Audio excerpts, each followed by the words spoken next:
नमोऽस्तु गणनाथाय सिद्धिबुद्धियुताय च सर्वप्रदाय देवाय पुत्रवृद्धिप्रदाय च गुरुधराय गुरवे गोप्त्रे गुह्यासिताय ते गोप्याय गोपिताशेष भुवनाय चिदात्मने विश्वमूलाय भव्याय विश्वसृष्टिकराय ते नमो नमस्ते सत्याय सत्यपूर्णाय शुण्डिने एकदन्ताय शुद्धाय सुमुखाय नमो नमः प्रसन्नजनपालाय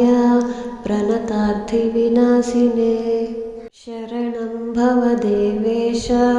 सन्ततिं सुदृढां कुरु भविष्यन्ति च ये पुत्रा मत्कुले गणनायकः ते सर्वे तव पूजार्थं निरताः स्युर्वरो मतिः पुत्रप्रदमिदं स्तोत्रं सर्वसिद्धिप्रदायकम्